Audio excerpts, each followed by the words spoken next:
you go.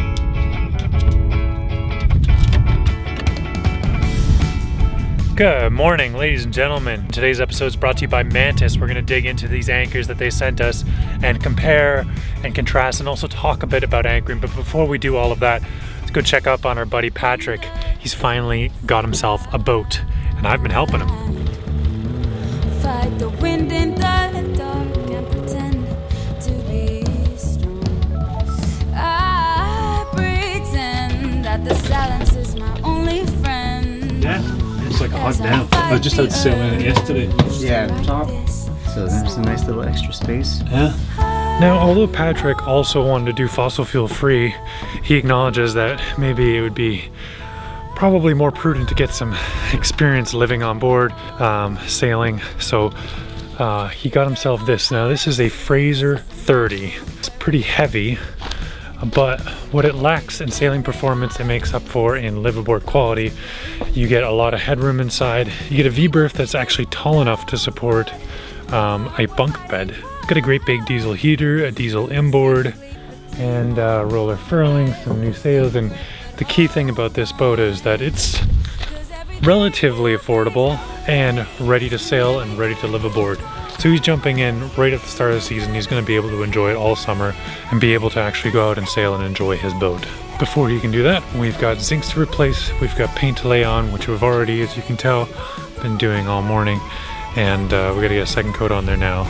And he's finishing the stuffing box, and then he'll be pretty much ready to splash for first thing tomorrow morning.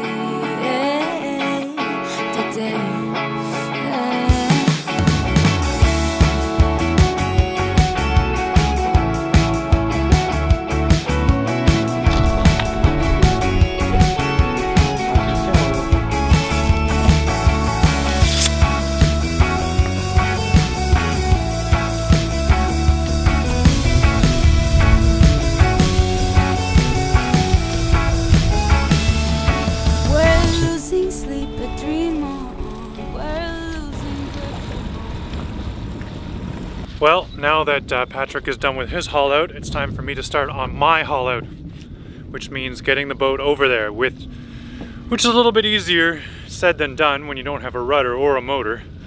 So Simon's hip tied to me and pushing me over. So just keep my eyes on that side once we're going through stuff. What's that?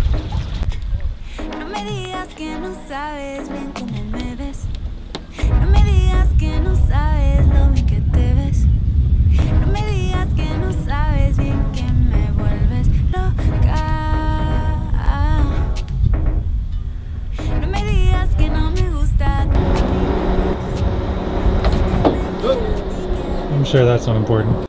Not important. So the idea with the ways is that it's a train track system, and a giant winch up there, and we just put boats onto these rails and then roll them up out of the water.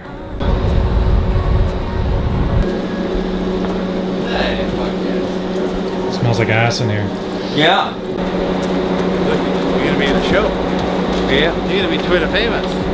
Clay, you got some words of advice for my week ahead of me? Good luck, my friend. Good luck. Don't paint the waterline curved. Yeah. Waterline is not curved. My favorite part about hauling out here is that you're right next to the parking lot. So every 12 minutes, a retiree old man comes up to you and says, "Hey, what are you doing?" Wrong. "Hey, looks like you got a lot of work to do." But he got a club.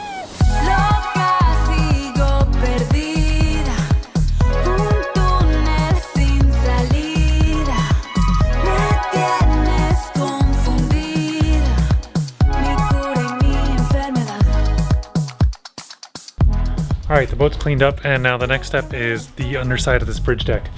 It's a mess because I did all of this in a dinghy, floating upside down, trying to balance pieces of plywood and power tools over an ocean that was ready to electrocute and drown me. So it came out really rough. So we've got to cut out some bits and get this all to fit in a little bit cleaner.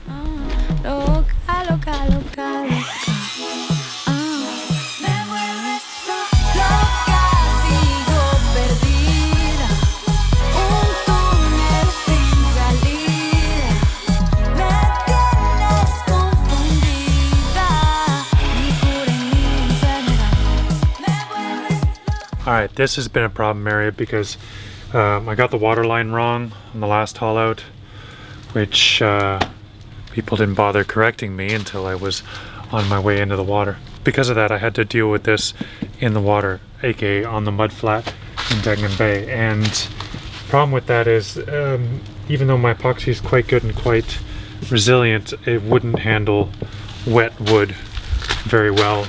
Not in the 4-hour drying time I had. So even though I got in the sun, I picked a really hot day, it still wasn't enough to do the trick. So we're peeling all of it back, scraping away all the paint, and then there's chunks of what happened was the chunks of the fiberglass touched the water as the water came back up and soaked into the glass, mixed with the epoxy, and didn't cure tight to this wood. And the other thing is, when the wood is already wet, it already has water inside of it. The epoxy has a hard time sinking into it because the water's taking up that space. So if the epoxy can't sink into the wood, it can't sink its teeth into the wood, it can't really hold on very well. So I've been able to peel off bits and pieces. So we're just going to keep carving away at this until I can't pull off any more of the glass, until it's actually bonded completely. I can tell up here that's fine, but this part I'm not sure about, so we'll see.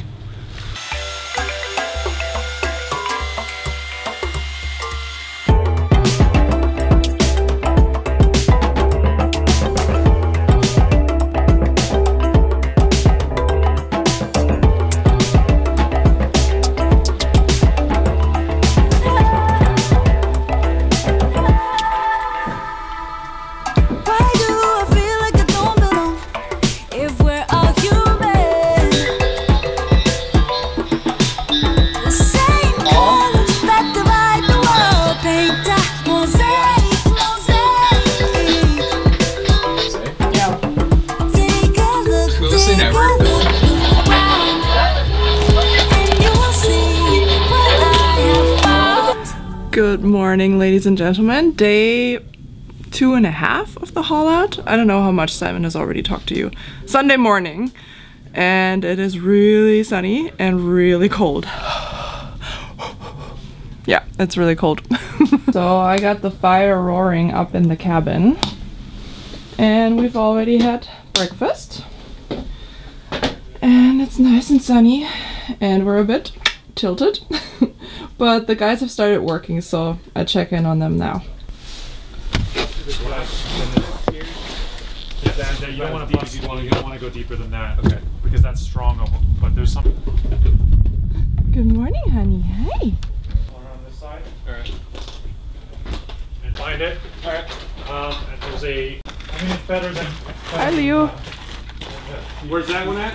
Welcome to day 2.5, Electric Boogaloo Sandaloo. We're joined here by Leo. Hi. Leo's like as tall as me. He's a good fan of Garrett and Ruth. Normal height, what are you talking about? Yeah, so Garrett and Ruth are, you know, the folks of Salt and Tar down in the Napa Valley. They're finishing off their boat.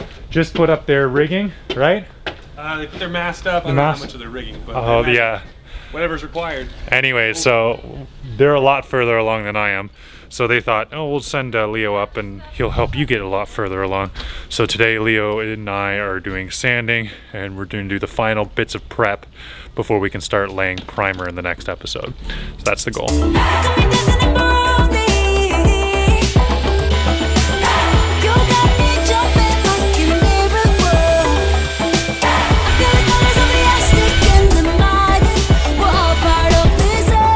So I was on bilge duty and I cleaned out this berth, nice and empty. And then I cleaned out this one, nice and empty. And the sun is shining so they can both dry out.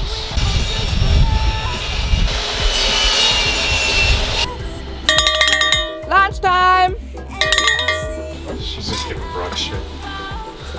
Oh, Brock is it? Well, I tried to make it flavorful.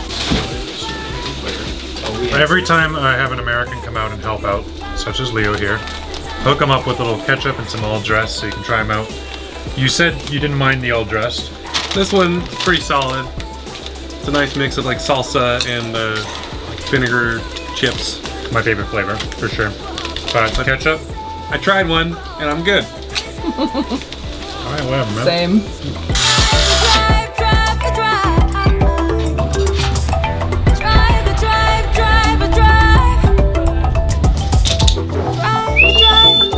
Hey, come here. Spirit in the groove.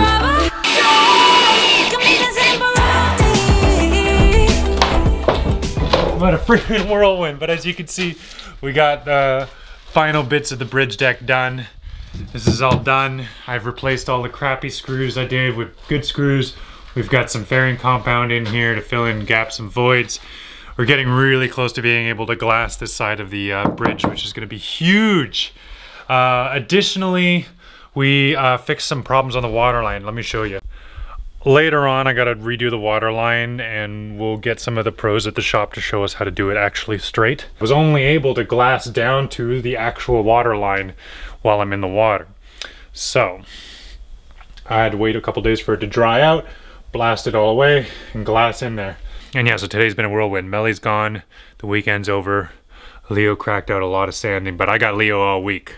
So we're gonna get a lot of work done. I'm excited.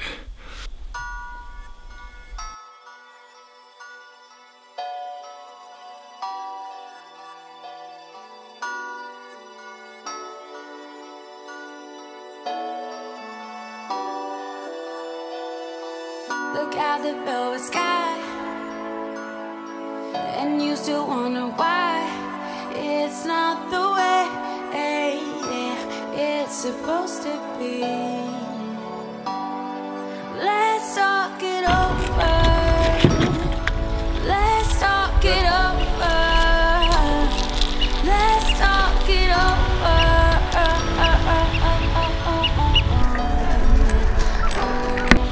Yeah, see this much land, like in California, you have to be in the San Francisco Bay, and all you see is just buildings. Yeah. So it's cool to see clean water. It doesn't smell like dirty mud, just trees and clouds.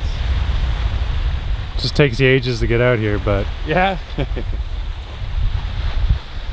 all right, so this summer I drug anchor a little bit. It was a pretty undramatic experience because I had been saving boats already and kind of used to boats moving around. I got a couple other anchors down, but when I pulled it up, I saw the same thing happen to my main anchor on the big vessel that I had happen to the Sea Lark a bunch as I was cruising around. And that's that the chain was wrapped up in the anchor and wasn't allowing it to dig in anymore. And so the anchor was dragging. I wasn't getting much holding. Now, chain really is the thing that does most of the work, but if it screws up your anchor, well, you're not doing yourself any favors. So Mantus sent out their two anchors. They have the M2, their new model, and their original M1. Both these anchors are collapsible. This one's a single bolt system right there through the heart of it. This one's, of course, 6 bolts, more traditional style, but this one comes with a roll bar. Now, when you reset your anchor, because the wind changes directions, that's when you want that roll bar to roll the anchor into the right position. And you'll notice neither one of these anchors have any point along their trajectory where a chain can get caught up on. It's always going to pull through and pop it around. So both these anchors are immune from that problem I had, which is why I'm interested in getting a full-size one. I just want to check really quickly which one resets the quickest. And we're going to do that here on this beach. All right, so we've tied both anchors to the same chain. We're gonna mimic a vessel turning back on itself. And here we are, north wind has changed to a south. Let's see what the anchors do. Oh, that is instantaneous. Well, I thought it'd be more conclusive, but look at it. It's barely past the line. Let's see how far I can get it. Pull it. Oh my God. Okay, well the sand's not very deep here. There's rocks underneath it's gonna hit eventually, but I think that's 3 inches. It's a lot better than a damn Danforth. And I like drag halfway across the bay with a stupid Danforth. Oh my God, I wanna do that again. I'm gonna try this one more time. South, back to a north wind. And what do we have? Whoa. There you go. Those are 8-pound anchors. That's really good. But of course, get chain. I mean, if you're gonna spend the money on an anchor setup, I highly suggest splitting your money between a good anchor and a considerable amount of chain.